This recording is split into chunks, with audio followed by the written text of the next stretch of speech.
تبارك الذي نزل الفرقان على عبده ليكون للعالمين نذيرا. الحمد لله وكفى وسلام على عباده الذين اصطفى. أما بعد فأعوذ بالله من الشيطان الرجيم. بسم الله الرحمن الرحيم. والفجر وليال عشر صدق الله العظيم. محترم مسلمانانو، ډېر وخت شو زمونږ او ستاسو ملاقات نه دی شوی، نو زمونږ مصروفیات لږ د درس و تدریس او د سبقونو د وجې زیات دي، نو په دې وجه ډېر وخت شو مونږ دروس بند وو. انشاءالله اراده مو کړې ده چې خپل دروس په جاري ساتو. زندګۍ وخت په وخت مختلف آداب به بیانو، مختلف مسائل به بیانو. نو اوس محترمو، میاشت ذوالحجې شروع کېدو واله ده. سعودي عرب پرون اعلان کړی دی او پاکستان کې به انشاءالله نن ماښام د ذوالحجې میاشت راخیږي.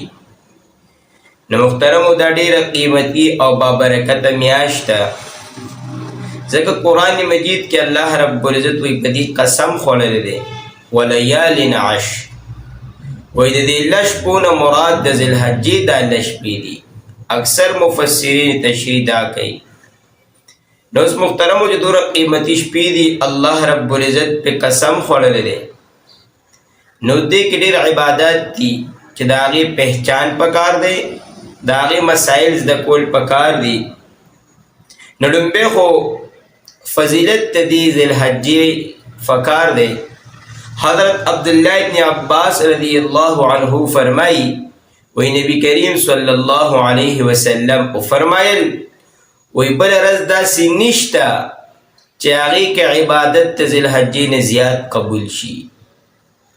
بل حدیث شریف کې عبداللہ ابن عباس رضی اللہ عنہ روایت کئی، وی نبی کریم صلی اللہ علیہ وسلم فرمایل چې د الله په نیز د ذوالحجې د دې لسو شپو نه نور عظمت واله شپې نشته. وایي تاسو په دې کې تسبیح او تکبیر او تحمید ډېر ډېر کوئ.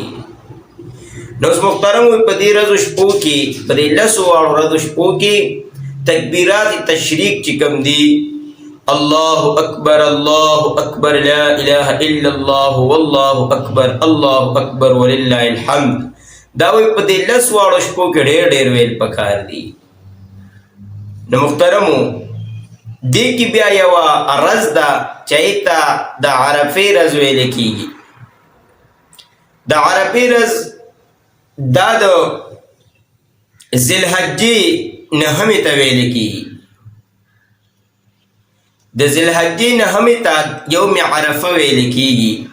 نو اوس محترمو، حضرت قتاده رضی اللہ عنہ فرمائی، وی نبی کریم صلی اللہ علیہ وسلم د عرفې د روژې متعلق فرمایل چې زه په الله باندې کلک یقین لرم او کلک یقین مې پې دی چې په دې د روژې څوک چې د عرفې په ورځ روژه ونیسي، نو الله رب العزت پورې د یو کال تیر شوي او د یو کال راتلونکي ګناهونه د مخکې نه معاف کړي.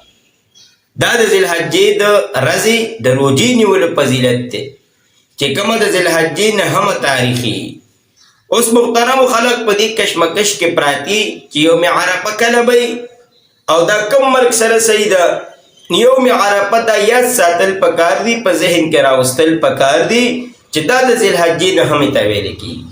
زمونږ په ذهن کې خدا سوال دی بچاره، حاجیان صاحبان د عرفات میدان ته لاړ شي، دې ته یوم عرفه وایي. هغوی دپاره هغه یوم عرفه ده. زمونږ دپاره پاکستان یا نورو ممالکو کې چې کوم ځای کې نهم تاریخ ته ذوالحجې بس دا یوم عرفه ده، دې کې اختلاف نشته، نه دی پکار چې دا شک و شبهې زمونږ د زړونو نه وځي. اوس محترمو، دې کې یو اهم عبادت ته قرباني ورته ویل کېږي.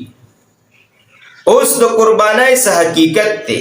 دا قربانی چې دوی دا الله رب العزت په ټولو امتونو باندې دا لازم کړی ده. دا د مخکې نه را روانه ده، دا د اوسني وخت نه ده، دا د حضرت آدم علیه السلام د وخت نه را روانه وه.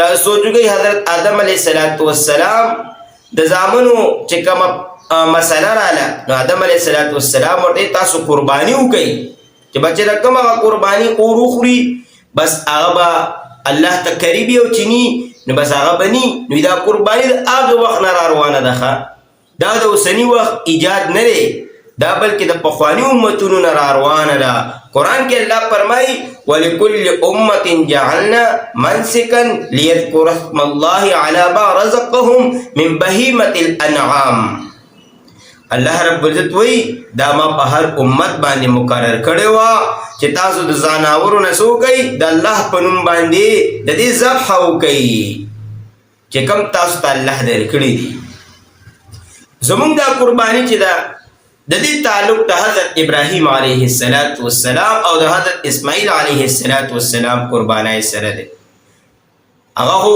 اوږده کیسه ده که ورځې وي نو انشاءالله تاریخ پر دې بیانوم اراده شته کو وخت ساعتو چې کله ابراهیم علیه السلام اسماعیل علیه السلام د الله رب العزت په حکم سره قرباني کو نو هغه الله رب العزت ته خوښ شوه عمل نو د هغې په ضمن کې دا قرباني په موږ او تاسو باندې واجب او لازم کړه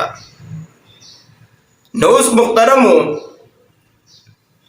نبی کریم صلی الله علیه وسلم چې وی دی په مدینه منوره کې 10 کاله تیر کړي دي 10 کالو کې نبی کریم صلی الله علیه وسلم قرباني نه ده پرېښودې هغه موږ تاسو ته پته ده څو ورځې به تېرې شوې کور کې به ډیوه به لکتلی نه شوه کور کې به د خوراک درک نه لګېدو خو لیکن نبی کریم صلی الله علیه وسلم 10 کاله چې مدینه کې کم تیر کړي دي کې قرباني نه ده پرېښودې آخري سال باندې نبی کریم صلی الله علیه وسلم د حجت الوداع په موقع 100 اوښان قرباني کړل هغې کې وایي 63 په خپلو لاسو او 37 اوښان د حضرت علی رضی الله عنه په لاس قرباني کړل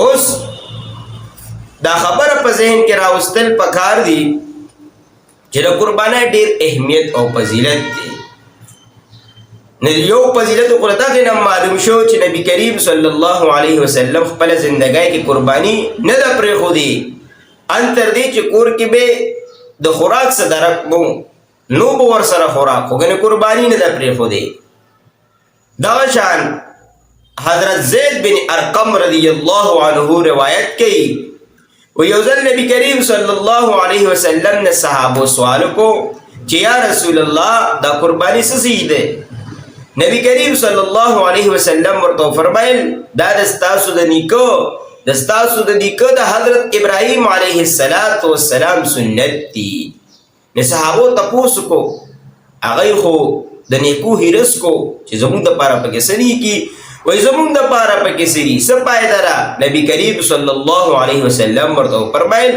د هر یو وخت په بدله کې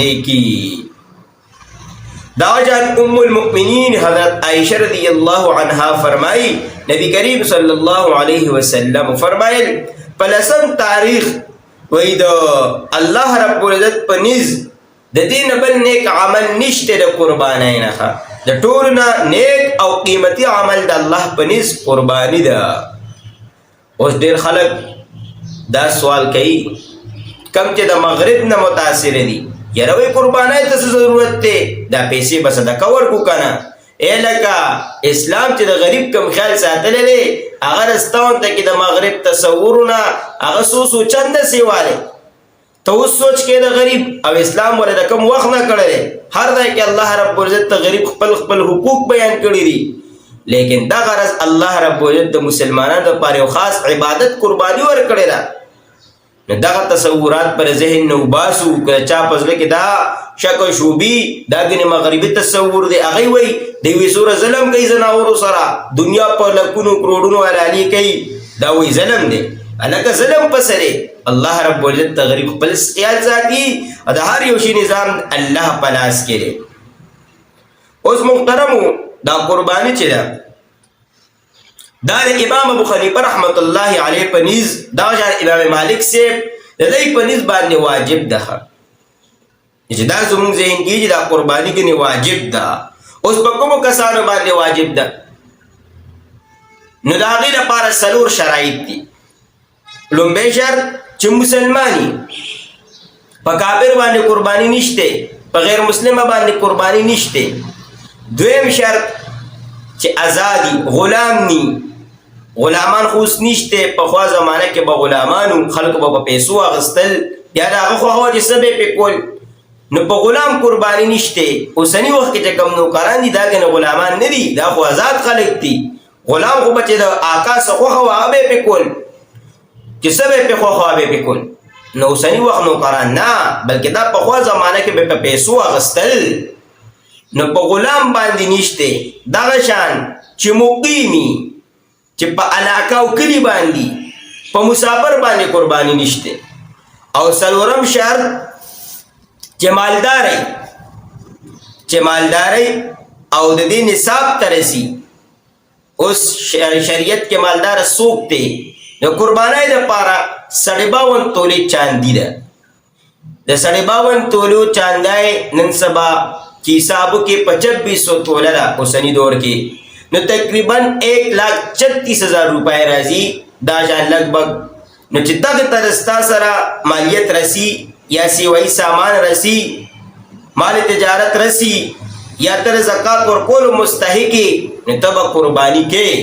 قرباني پتا واجب ده. اکاؤنٹ کې در سره پیسې پرتی دي، 2 لک دي، 1.5 لک دي، قرباني در باندې واجب ده. اوس که یو کس دی په هغه قرض دی، 2 لک روپۍ دي ور سره، خو لیکن 1 لک پې قرض دی، 1 لک ور سره دي، نو بیا پې نشي، ځکه دی نصاب ته نه رسي. 1 لک خو په ده الریډي قرض دي. نو محترمو په هغې کس چې چا سره سیوایي ساماني، دا شان د زکات په ده باندې ده د په غاړه، یا 1,36,000 روپۍ د سره نقدې جوړېږي، یا د هغې سامان ور سره سیوایي جوړېږي، د ده استعمال نه سیوا دی، نو بیا پې قرباني واجب ده. اوس محترمو دې سره سره قربانۍ سره اوس د زناورو متعلق خبرې دي. په کومو زناورو قرباني ده؟ نو هغه 8 زناور دي.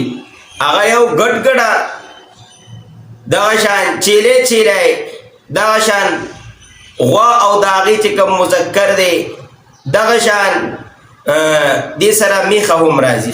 میخه نر او ماده دواړه د غوا سره، ځکه دا د یو جنس نه دي. دغه شان اوښ او اوښه، دا 8 زناور دي چې په دې قرباني ده. په ځنګلي زناورو قرباني نشته. دغه شان چې کوم د دې ټوله سیواري پای قرباني نشته. دا 8 زناور شو. دغه شان په قربانۍ کې تاسو ته ما ووي چې د غوا په حکم کې میخه هم ده. عربو کې میخې نه وي، نو ذکر د دې ذکر نه ده راغلی کتابونو کې. نو دا د هندوستان زناورو، زمونږ د علاقو زناورو، نو په دې وجه دا د غوا په حکم کې ده. د ټولو محدثینو په نیز امام سفیان ثوری رحمت الله علیه، حسن بصری رحمت الله علیه، امام مالک رحمت الله علیه، د دې ټولو په نیز باندې دا د غوا په حکم کې ده. اوس د زناور عمر متعلق نالکا چې ګډ چیلی دا د 1 کالی، یا ګډ دغې دواړو کې چې که د 6 میاشتو همي، خو چې لګي ډولې داسې چې لګي د 1 کال، بدن یې داسې غټي او په سترګو ښه لګي، نو بیا وي که د 6 میاشتو وي نو بیا هم خیر دی. خو چې د بدن نخي او نور د چیلی لپاره 1 کال.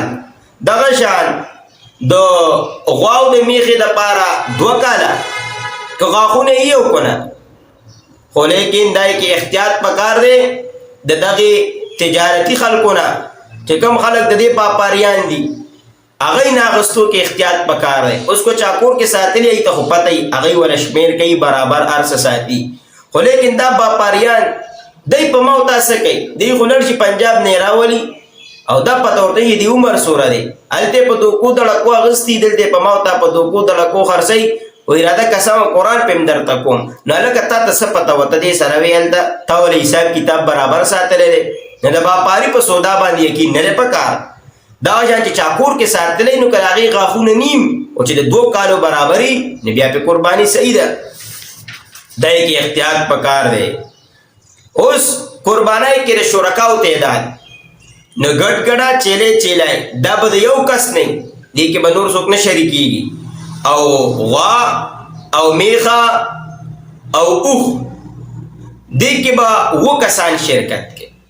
د 2 کسانو پورې پکې شرکت دی. هغه بیا د مختلفو احادیثو نه ثابت ده چې لکه نبی کریم صلی الله علیه وسلم حضرت جابر رضی الله عنه فرمایي چې موږ ورسره حج لړو احرام مو تړو نو نبی کریم صلی الله علیه وسلم فرمایل چې اوښ او چې کومه غوا ده د دې په قربانۍ کې لکه 2 کسان شریک شي. دا بیا د مختلفو احادیثو نه ثابت ده.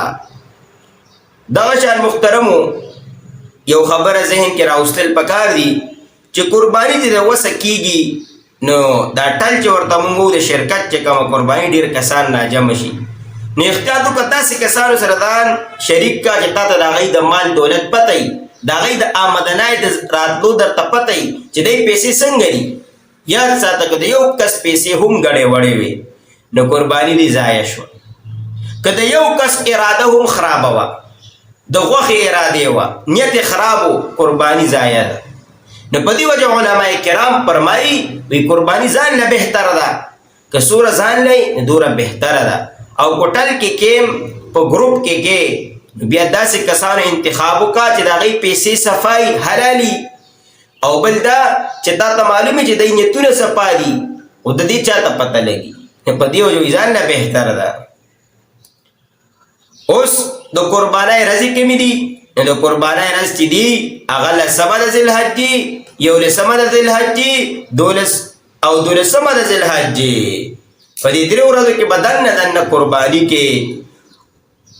عبدالله ابن عمر سے فرمائی وَيَذْكُرَ اسْمَ اللَّهِ فِي أَيَّامٍ مَعْلُومَاتٍ د دې تفسیر کې لیکي چې د دې نه مراد 11 او 12 ده. دا جان محترمو اوس مخکې یو بله مسله ده اهمه چې د ذوالحجې میاشت شروع شي چې له کومو خلکو د قربانۍ اراده وي نو هغوی به نوکونه او ویښته نه کټ کوي. حضرت ام المؤمنین ام سلمہ رضی اللہ عنہا روایت نقل کوي وی نبی کریم صلی اللہ علیہ وسلم فرمایل چې کله د ذوالحجې میاشت شروع شي نو تاسو کوئ چې کوم خلک د قربانۍ اراده کوي نو هغوی د خپل ویښته او نوکونه نه کټ کوي. نو دا نه کټ کول مستحب دي. نو پکار دا چې په عمل کې راولو. پاکستان کې به نن نه ماښام د ذوالحجې میاشت وی راخیږي. سعودي پرون دغه شوی دی زموږ پاکستان کې به نه ني نو انشاءالله چې ټول د دې اهتمام وکړو د ویښتو او د نوکونو کټ کولو بیا به د 10 ورځو کې نه کوو. اوس د قربانۍ غوښه ده نو 3 حصه د قربانۍ غوښه صدقه کول مستحب طریقه ده. اوس ټبردار دی ډېر کور کې واړه دغه دي هغې په خپله هم ټوله خوړی شي او که د غریب خیال یې پکې وساته بهتره ده ځکه نن سبا ګراني ده ډېر خلک د قربانۍ وس نه لري چې د غریبو خلکو امداد پکې وکړو هغوی ځان سره د اختر په خوشحالو کې شریک کړو. دغه جان یو څو مسایل ضروري. اوس څوک چیلی علي یا چیلی علي چیلی یا ګړه نو هغې ته کتل پکار دي چې د چیلی یا ګړې که دی کې یو تی هم خرابي نو دا غیردار دی قرباني پې نه ده جایز. او که غوا یا میخه د هغې 2 تی هغه خرابي پای نه را دغه کوي نو هغه غیردار دی قرباني پې نه ده جایز. دغه شان او که چېرې د غوا میخې کې یو تی خراب و هغه خیر دی وایي. دغه شان یو ځناور ته د سرمنې بیماري ده او د هغې اثر دننه غوښې ته رسېدلی داسې بیماري ده پې نو بیا پې هم قرباني ټیک نه ده. او که نه د دې اثر صرف د پاسه دی دننه غوښې ته هډوکو ته نقصان نشته بیا پې قرباني صحیح ده. اوس د یو ځناور غاښونه نشته د بوډاوالي د وجې یا د بل څه کمزورتیا په وجې غاښونه یې غورځېدلي دي خو لیکن دوره غاښونه غورځېدلي دي چې د ده په خوله کې دوره غاښونه شته چې هغه د غورځېدلو نه زیات دي، نو بیا پې قرباني جایز ده. او که نه ډېر غورځېدلي لږي پاتې، نو بیا پې هم وایي غیبدار دی. اوس یو زناور د هغې لکای قدرتي نشته، نو بیا هم غیبدار دی، نه پې کېږي. خو یو زناور د هغه لکای کټ شوې ده، که درېیمه حصه لکای کټ شوي نو بیا پې قرباني ټیک نه ده، او که درېیمې نه لږه کمه کټ شوي نو بیا خیر دی. اوس د قربانۍ په نیت د زناور غوا میخه ګډه چیرۍ واغسته او دا پای کوي، نو پای به د دې نه اخلي، او که پای ته اخلي هم نو غریب باندې به غریب له به ورکړي، دا د غریب حق دی. او که ته استعمالوي د قیمت په ورکړي. بیا اوس یو زناور دی د هغه پیدایشي غوږونه نشته، غوږې نشته یا ګډ وډ دی غوږې پیدایشي، نو بیا به هم قرباني جایز نه ده، د غیب دی. او که نه غوږې شته خو کټ شوی دی، نو که درېیمه حصه کټي د درېیمې حصې نه زیات نو بیا پې ټیک نه ده، که لږ کټي نو بیا خیر دی. او بیا قدرتي غوږونه واړه واړي نو بیا هم خیر دی. دا یو څو مسایل شو، او د ذوالحجې برکات هم بیان کړل، د قربانۍ یو څو مسایل شوې. الله رب العزت را خبره زموږ د ټولو په عمل کې راولي. محترمو چې کومو مسلمانانو د الله وس توفیق ورکړی دی، پیسې ورکړي دي، د هغه هر څه برابر دي قرباني وکړو. حدیث شریف کې راځي، ابو هریره رضی الله عنه فرمایي چې کوم کس حیثیت قربانۍ لري قرباني کولی شي او بیا هم نه کوي، وایي نبي کریم صلی الله علیه وسلم فرمایل دی دې زموږ عیدګاه ته نه راځي، دی دې زموږ عیدګاه ته نه راځي. محترمو دا کال کې یو ځل دی، د الله د رضا دپاره ده. دا وینه چې وایي تویېږي د قربانۍ، د وینې تویېدو نه مخکې الله رب العزت دا قبوله کړي. زندګۍ څه پته لګي چې بیا به آینده کال زه قربانۍ کیم او که نه بچي خو درپسې ګنې بیا نه کوي، د بچو په تمه نه ده پکار، په خپل ځان نه مخکې څه پکار دي. دا بهترینه صدقه ده، بهترینه تحفه دی الله رب العزت له ورکول دي. نو محترمو د قیامت په ورځ به د دې زناورو د هغو الغشان، د دوی د ویښتو، د دوی د هر څه به الله رب العزت د تلې په میزان کې زموږ سره تلي. یاد ساتئ دا به الله رب العزت تلي. محترمو ډېر خلک مونږ وینو هغوی د کال د آغاز نه لږې لږې روپۍ دې له جمع کړي، او ډېر خلک چې وس دسي بس بانې جوړوي چې په څه طریقه به زه د قربانۍ کولو نه پاتې شم. ښه وسي، ښه ارسې برابري، ځمکې وي، جایداد وي، آمدني زیاته وي، قرض پیني داسې وس دسي بیا هم غلي غلي کېږي، نو داسې کس په خطره کې دی. یاد ساتئ چې کوم خلک د قربانۍ نه یا نور د اسلام د شعار چې سوری دې نه ځان پټوي او وسي، نو یاد ساتئ الله رب العزت په پته دغه کیفیت راولي، د دغې غریبۍ کیفیت په پې راولي، د هر څه به تیلي. اوس یو کس دی هغه د زړه نه خلاصه لګیارې وسې نشته، بیا هم لګیارې خپل وس کوي، وایي دی به الله رب العزت په پې د غرض راولي، دغه طاقت په ورکوي د دغې خلک. نو محترمو چې اراده وکړو قربانۍ نه ځان اړخ ته نه کړو، بلکې د قربانو اراده وکړو چا وس دسي، او که نه چا وس دستي دعاګانې به الله نه غواړو چې الله ما له هم وس راکړي چې زه د دې دومره قیمتي عبادت نه ولې پاتې یم، یا الله ما له هم وس راکړي، ما له هم توفیق راکړي. دا ګنې توفیق ته چې الله رب العزت چاله ورکړي. الله رب العزت مونږ ټولو له توفیق راکړي. دا مختصر خبرې دي، الله رب العزت زموږ د ټولو په عمل کې راولي. وآخر الدعوانا ان الحمد لله رب العالمين.